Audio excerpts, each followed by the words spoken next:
Beautiful specimen. All American. Hunt, protect, pet. Great dogs.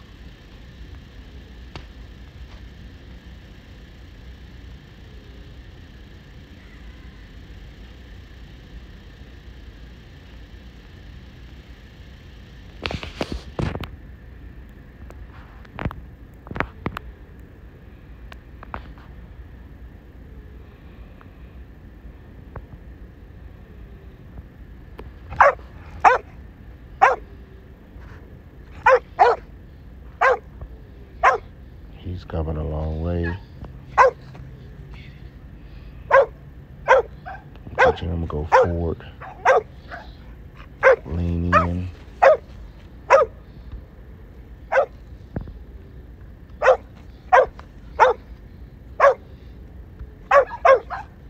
The goal is to get him to become a critical thinker, not just a reactor. All right, sit down. Good. Come on. Yeah. Shut. Be quiet. I'm teaching him to stay despite distractions from his children. His making all that noise. I want to teach him to listen to me and only me.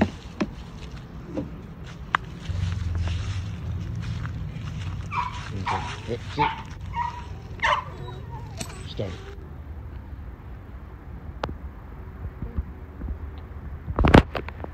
Knox, come on. Good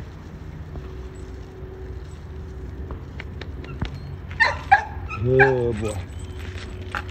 Sit. Good boy. Good boy, Knox. Good boy. Good boy. Okay, what I liked about him is his weight, his height. To me, that's the perfect weight, perfect height. Only thing I didn't like about him is I know the newer dogs usually, they breed them with bigger heads, larger heads, which I don't mind the head being larger, but I don't like the short snouts. I like longer, thinner snouts because if you look in the wild, you see most of the dogs that have the characteristics that really carry on in the wild is a longer snout, more like wolves, Alaskan Husky. Those dogs tend to have longer snouts. And then if you go over and look at other animals like the Tasmanian Devil, which has a lot of drive, they usually have thinner, longer snouts. It's another one too that I'm familiar with that I did a study on, but that's why I bred him to her because I like the fact that they both got wide heads, but she has a longer snout. His is a shorter, wider snout, but hers is a longer, thinner snout. You don't want it too thin, but you want it thin enough. So that's why I bred those two together because if you look at the puppies, what they did with the puppies is that made the puppies have longer snouts with a large head.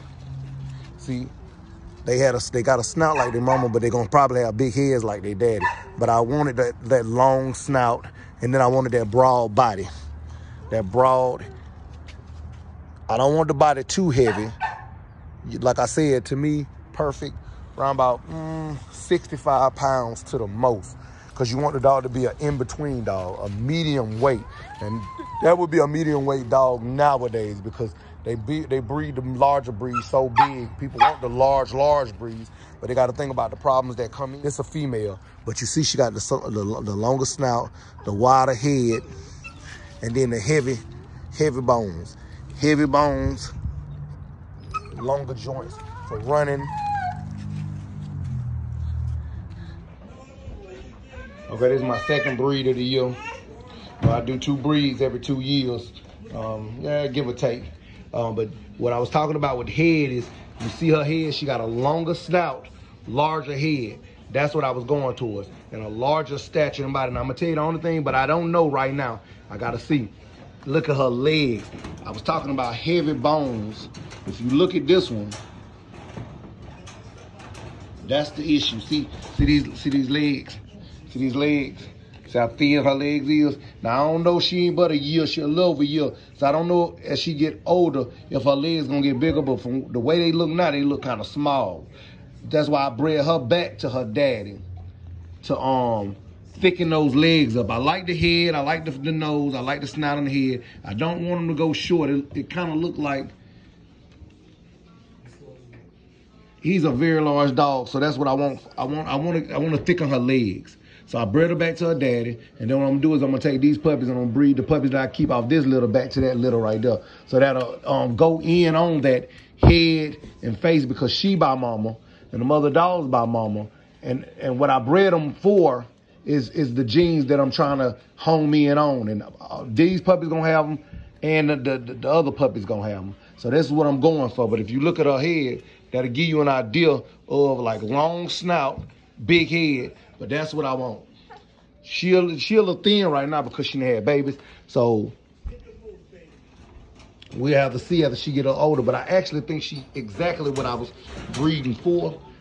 I think she exactly. So I think if she get a little older, she put a little more weight on her, and we'll see. And then eventually I'm gonna breed her to Knox.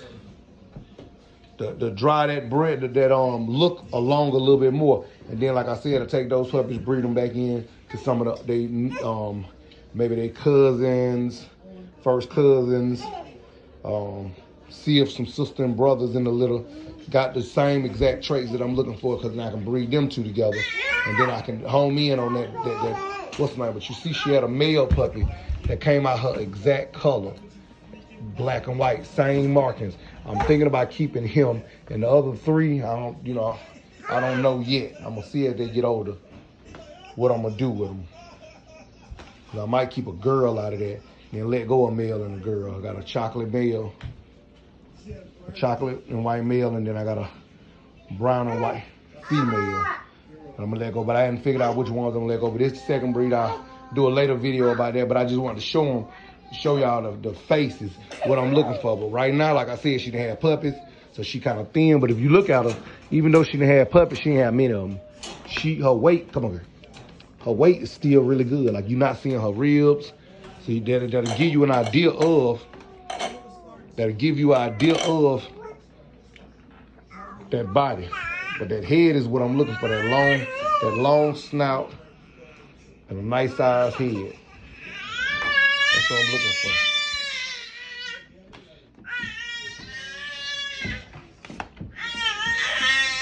She's a beautiful specimen.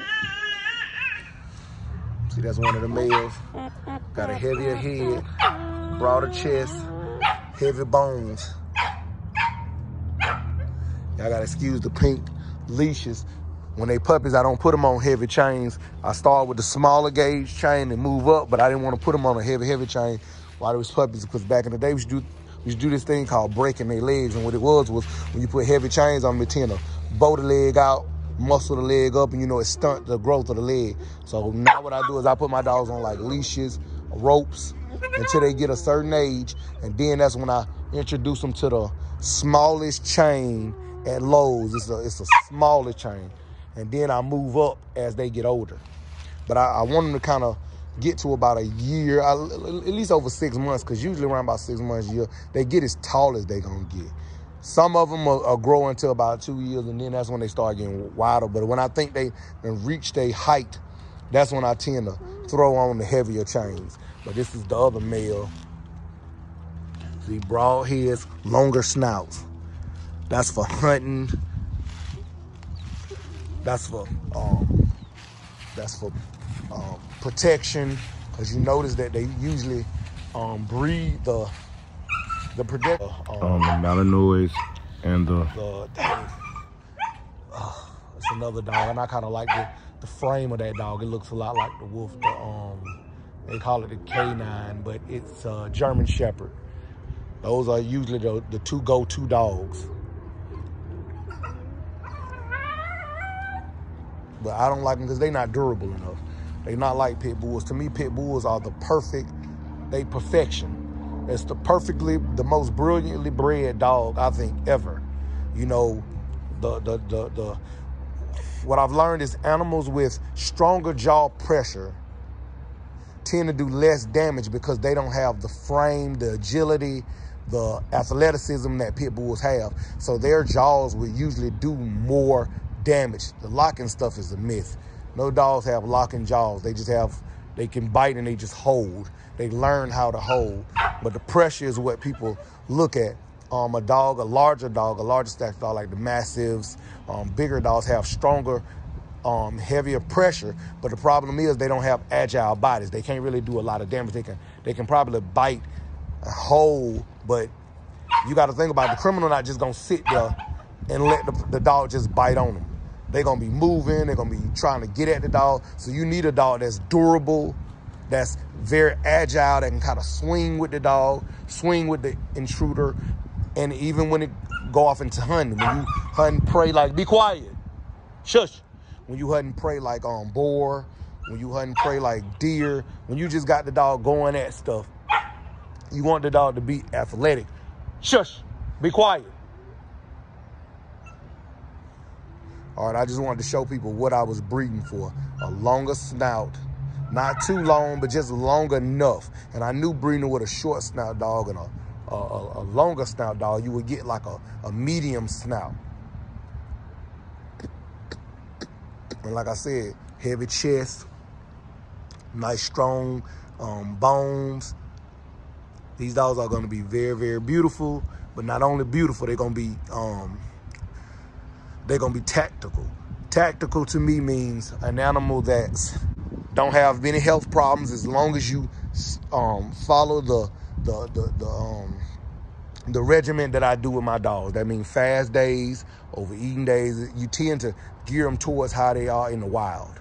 So fast days, heavy feeding days, gorging days.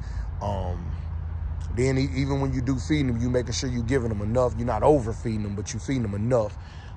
Proper exercise, which is strength and agility. Don't overwork them. A lot of people overwork dogs. Put them on treadmills going too fast. An animal is not meant to do that. The natural gait of an animal is like 3 miles an hour. So that's where you're supposed to keep it at. Some of them a little lower than that. 3 miles is on the higher end. That's at a steady gait. I do mine maybe like 2, 2.5, depending. My girl, I do her about 2. The boy, I do him about 2.2. And then I move him up to about 2.5. It's very seldom when I put him on 3. And if I'm gonna put him on 3, I'm not gonna let him do long. 30 minutes is the most I'm gonna go with my animal. And I'm gonna probably do that 4 to 5 times a week. Jesus Freak out.